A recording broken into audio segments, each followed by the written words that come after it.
अभी 1 साल भी नहीं हुआ था दोनों की शादी को कि दोनों में झगड़ा हो गया किसी बात पर। जरा सी अनबन हुई और दोनों के बीच बातचीत बंद हो गई। वैसे दोनों बराबर पढ़े लिखे, दोनों अपनी नौकरी में व्यस्त, तो दोनों का ईगो भी बराबर। वही पहले मैं क्यों बोलूं, मैं क्यों झुकूं। 3 दिन हो गए थे पर दोनों के बीच बातचीत बिल्कुल बंद थी। कल सुधा ने ब्रेकफास्ट में पोहे बनाए।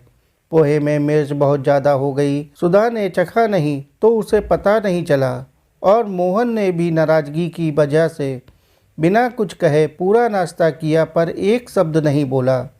लेकिन अधिक तीखे की वजह से सर्दी में भी वह पसीने से भीग गया। बाद में जब सुधा ने ब्रेकफास्ट किया तब उसे अपनी गलती का एहसास हुआ। एक बार उसे लगा कि वह मोहन से सॉरी बोलना चाहिए, लेकिन फिर उसे अपनी फ्रेंड की सीख याद आ गई, अगर तुम पहले झुकी तो फिर हमेशा तुम्हें ही झुकना पड़ेगा, और वह चुप रह गई। हालांकि उसे अंदर ही अंदर अपराध बोध हो रहा था। अगले दिन संडे था तो मोहन की नींद देर से खुली। घड़ी देखी तो 9 बज गए थे। उसने सुधा की साइड देखा, वह अभी तक सो रही थी। वह रोज़ तो जल्दी उठकर योगा करती है, मोहन ने सोचा। खैर मुझे क्या। उसने किचन में जाकर अपने लिए नींबू पानी बनाया और न्यूज़पेपर लेकर बैठ गया। 10 बजे तक जब सुधा नहीं जागी तब मोहन को चिंता हुई। कुछ हिचकिचाते हुए वह उसके पास गया। सुधा, 10 बज गए हैं, अब तो जागो। कोई जवाब नहीं। 2-3 बार बुलाने पर भी जब कोई जवाब नहीं मिला, उसने सुधा का ब्लैंकेट हटाकर उसके चेहरे पर थपथपाया तो उसे बुखार था। वह जल्दी से अदरक की चाय बना लाया। सुधा को अपने हाथों का सहारा देकर बिठाया और पीठ के पीछे तकिया लगा दिया। उसे चाय दी। कोई दिक्कत तो नहीं कप पकड़ने में, क्या मैं पिला दूँ? मोहन के कहने के अंदाज में कितना प्यार था। वह सुधा फीवर में भी महसूस कर रही थी। मैं पी लूँगी, उसने कहा। मोहन भी बेड पर ही बैठकर चाय पीने लगा। इसके बाद तुम आराम करो, मैं मेडिसिन लेके आता हूँ। सुधा चाय पीते पीते भी उसे ही देख रही थी। कितना परेशान लग रहा था, कितनी परवाह है मोहन को मेरी।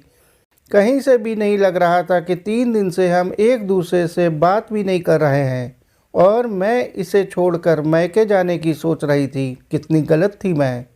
क्या हुआ? मोहन ने उसे परेशान देख पूछा। सिर में ज़्यादा दर्द तो नहीं हो रहा? आओ मैं सलाह दूँ। नहीं मोहन, मैं ठीक हूँ। एक बात पूछूँ? हाँ बिल्कुल, मोहन ने सहज भाव से कहा। इतने दिन से मैं तुमसे बात नहीं कर रही थी, और उस दिन ब्रेकफास्ट में मिर्च भी बहुत ज़्यादा थी, पर तुम बहुत परेशान हुए, फिर भी तुम मेरी इतनी केयर कर रहे हो। मेरे लिए इतना परेशान हो रहे हो क्यों? हाँ परेशान तो मैं बहुत हूँ, तुम्हारी तबीयत जो ठीक नहीं है। और रही हमारे तुम्हारे झगड़े की बात, तो जब ज़िंदगी भर साथ रहना है तो कभी कभी बहस भी होगी, झगड़े भी होंगे, रूठना मनाना भी होगा। 2 बर्तन जहाँ हों वहाँ कुछ खटपट तो होती ही है। समझी कि नहीं मेरी जीवन संगनी? सही कह रहे हो, कहते हुए सुधा मोहन के गले लग गई। मन ही मन उसने अपने आप से वादा किया, अब कभी मेरे और मोहन के बीच ईगो नहीं आने दूंगी। दोस्तों, आपको यह कहानी कैसी लगी कमेंट करके बताएं, और इसी प्रकार की कहानियों के लिए चैनल को लाइक करें, सब्सक्राइब करें। धन्यवाद।